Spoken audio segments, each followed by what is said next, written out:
In this video, I'm going to give you the 10 top tips to buying a buy-to-let property. I'm going to talk you through step by step how to do it so that you don't fall down the pitfalls, so you don't trip over the obstacles in front of you, and you have a seamless process from start to finish of securing your first buy-to-let investment. Hey guys, Frank Flegg here, founder of EPP. Step 1 is picking your goldmine area. Where you invest is absolutely critical. The goldmine area, as we call it, we have an analysis tool that helps our clients to pick the best area in the country for their specific situation. It's close enough to them, it's cheap enough to get to, and it's going to, most importantly, give them the returns that they want from their buy-to-let properties. So you must pick the right goldmine area for you. Step 2 is picking the right strategies for the area and the right strategies for you. On the partnership, we have 57 different strategies for investing in property. And you're probably sat there thinking, well, I know of HMO and I know of service accommodation. Those are just 2 of 57. And so picking the right strategy for your area is absolutely critical. Step 3 is that there has to be a huge demand from your target tenants, your target clients, to rent the type of property that you're offering to the market. Step 4 is you absolutely must have a mortgage broker. You want to pay them good fees, at least £500 a mortgage to find you a good mortgage, because then you're going to get a quality product, and they're going to it's not about picking the right product, it's about picking the right product and then getting that mortgage, and a quality broker will do both for you. Step 5, you need to actually apply for the right mortgage. And here's what people think all the time. People think that they want the lowest rate and the highest loan to value. No, I very rarely will go for the lowest interest rate and the highest loan to value. Do you know why? Because those mortgages are so hard to get. By the time that I've got through all their hoops and got their approved mortgage offer, my vendor's gone and sold to someone else.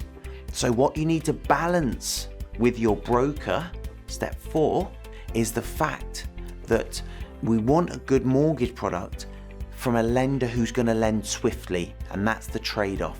You need your mortgage quickly, because otherwise the good deals are going to fall over, the vendors are going to pull out. Step 6 is instructing solicitors. Now this is critical, and similar to the broker step, it's absolutely critical you pick a brilliant conveyancing firm that are on it, that are proactive, that are motivated, that are regularly getting deals through in 3 or 4 weeks. And don't buy the whole, oh yes, we can get deals through as quickly as the parties allow. No. The question to ask them is, how many transactions have you got through within 28 days of instruction in the last 12 months? And if they huff and puff and can't come up with a number, I'll tell you the number. It'll be a nice round number, 0. Because most conveyancers are so slow, it's painful. You can get conveyancing for £350, £400 a month from a warehouse conveyancing firm where you talk to a different person every week and where it just goes along the slowest conveyor belt in the world. Or you can pay £1,000 or £750 and get it rocketed through with a phenomenal conveyancing firm. And that's what we use. We have a panel of conveyancers who, when we instruct a property, we know that the vendors are going to be receiving letters on their doorstep, normally the next day. That is what you want. That is what gets your vendors going, wow, these guys are on it. And you must have quality solicitors to represent the vendors if the vendors want to instruct a quality solicitor. Sometimes they want to use their friend's cousin, and that's fine, but you need to forewarn them that will take a bit longer. But you need to have a quality solicitor in case the vendor asks for a recommendation, and then you need your own solicitor who's used to working with you, who's really on the case. Step 7 is refurbishment. Now the first part of this is that this should be a non-starter. You want to be investing in properties where there's no refurb at all. And too often I find property investors trying to find themselves work to do in terms of refurbs. The majority of properties I buy, I'd say at least 75%, have no works whatsoever. I buy them and move the tenants in without doing any work. That is how to invest more profitably and more economically with my time. However, if there's a refurb to be done, the key factor is to do as little work as possible. You're not trying to make this beautiful. You're not trying to make this salubrious.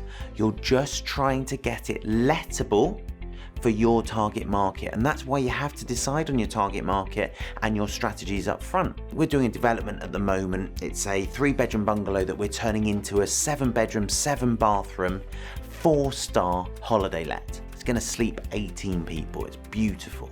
Obviously, we're doing that to a much higher standard than we would our 2-up, 2-downs that we're letting out for £450 a month.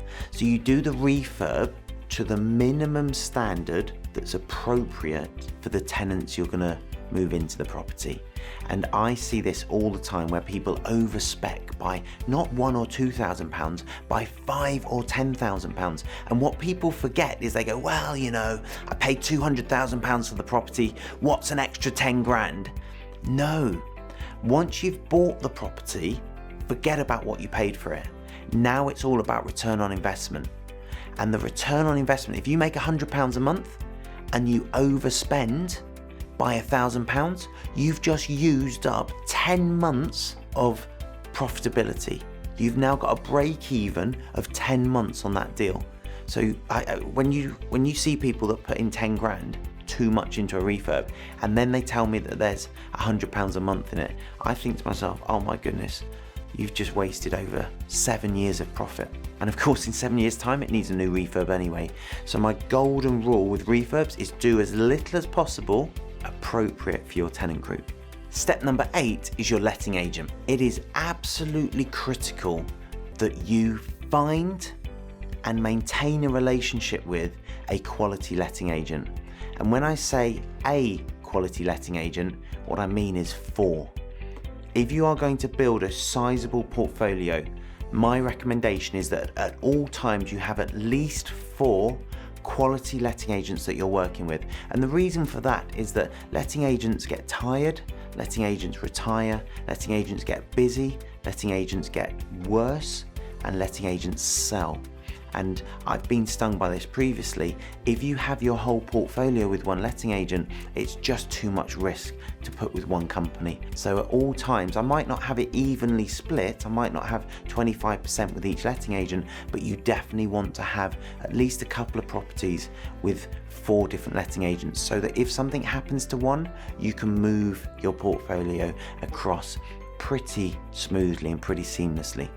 Let's not forget, it also keeps them on their toes if they know that you've got some other agents in the background that are also vying for the work. It keeps them valuing your customer a bit more, has been my experience. Step number 9 is the tenants that you have in your properties. Now, if you have a quality letting agent, and I recommend that every investor does, the reason for this is, as property investors, we make our money when we buy property and when we sell it. So if we buy it correctly and if we sell it correctly, that's when we make our money. However, the bit in the middle, once you've set it up, is not going to be high hourly rate money. That's when it should be a passive investment. And if you suck up your time, if you invest your time in managing your properties, yes, you'll make more money in the short term, but in the long term, your time will get pulled into that instead of buying your own properties, buying more of them. And the reason I have such a large portfolio, and I know it's not huge, it's 60 plus properties, but the reason I have that portfolio is because I don't waste my time managing it. I spend about 2 hours a month checking all the financials of my properties because I have other people managing them. I have letting agents managing them. The other reason I don't have to spend loads of time is because our arrears rate and our void rate and our default rates are all really, really low. And that is because we are very selective about the tenants we move into our properties. You have to be stringent. The worst thing you can do is throw a tenant into a property because you want the rent quickly. They pay the first rent in advance, they pay their deposit, and then they stop paying. And that is a rookie mistake that I see repeated over and over and over again. It is critical that you hold strong, you hold out until you get the best tenant that you can possibly get. And you have to take your letting agent's advice. It's critical that you hold out for the right tenant to move into your property. The biggest mistake I see is when landlords, often rookie landlords, have decided to save a few pounds with not employing a letting agent, have found a tenant themselves, haven't qualified them correctly, haven't done the due diligence that they should have done, moved them in, and then they find themselves not a few pounds better off, but hundreds and thousands of pounds worse off because they've moved a tenant in that they never should have moved into their property. Step number 10 is monetizing your property. And this is a step that amazingly many landlords miss. Property investing rarely is profitable until you've got a tenant in or some kind of ongoing monetization happening. And unless you check that money's actually coming in each month, unless you make sure that you're profitable in as short a period as possible, your property business is going to fall over. If you're already moving on to the next deal and buying the next one before you've got this one making you money, and you take your eye off this ball, this one's going to fall over as well, and the next one and the next one and the next one. It is critical that you see the process through right to the money's now coming in reliably. I'm making a profit from this. It's on autopilot. I can spend 10 hours a month checking that it's all good. Now I'm ready to buy my next one. And that's a big error that I see a lot. I see people buy 5-10 properties too quickly, without finishing off the deals, without finishing the refurbs, without getting the tenants in, without checking that the tenants are actually paying, and then they wonder why they've got a thousands of pounds hole in their budget each month. Absolutely critical, guys, that you make sure the monetization is there in your bank account before you move on. And those are the 10 steps to successfully buying buy-to-let property. Now, I know we are a sophisticated property investment franchise, and I know that EPP is all about sophisticated property investment, but I thought it was useful just to share those tips because I know that many people don't follow those. Even experienced landlords aren't making sure they go through those 10 steps. Happy investing. If you've enjoyed this video, guys, click subscribe, click like, click the notification bell, and you'll get way more of our great quality content. See you then.